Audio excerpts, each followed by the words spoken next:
going to speak about glissando. And this is lesson 12, exercise 14. And we're going to speak about the technique to do a glissando.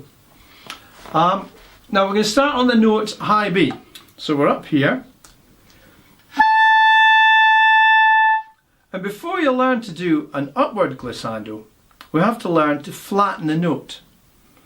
Now to flatten the note, we basically use a lot of vocal shapes. And we go, ew. Now you'll notice that while I was doing that, I was blowing quite hard through that. Ew. Now that is really important. If you try and do this technique and stop blowing, nothing will happen. You'll get your high B and it'll kind of go B, B, and it won't go any further. You want it to go B. Now if you do it vocally, I think just about everybody can do that vocally. B. And then try and do it on the clarinet. But of course you can't involve your vocal cords. We have to do it with the clarinet.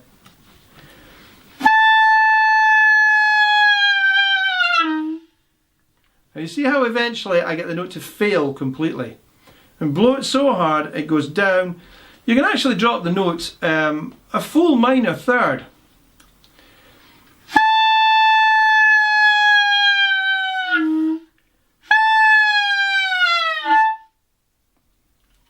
Down the way before the note fails. Now that's the basic technique to get in a glissando. Because when you see that little glissando sign in jazzy pieces, what you're basically doing is a throat glissando. So I'm starting the note flat and then bringing it up to pitch. Now I find it's easier for people to get this if you start in tune and go flat.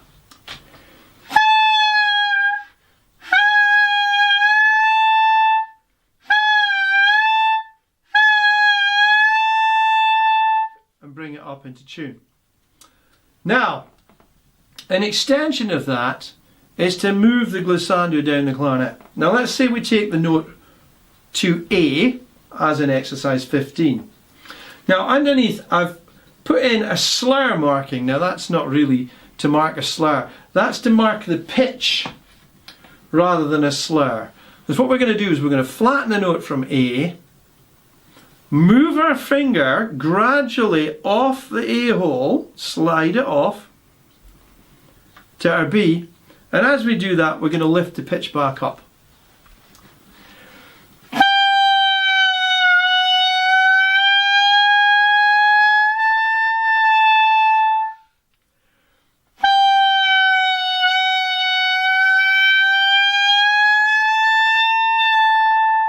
Like so. And if I move it down to G, we can do the same thing from G. And that's as shown in exercise 16. Flatten the note off on the G, and then gradually move the fingers off. And as the fingers come up, we'll let the pitch start to come up.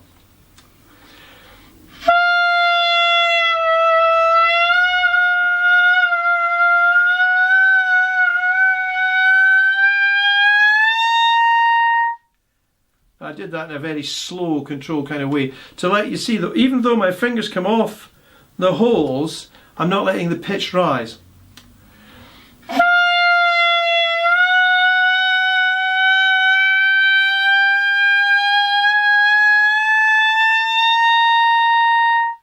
Doing that all with my throat. I'm holding it down, pushing the air through it, and then letting it come back up. And then with practice you can get a more gradual crescendo, rather glissando.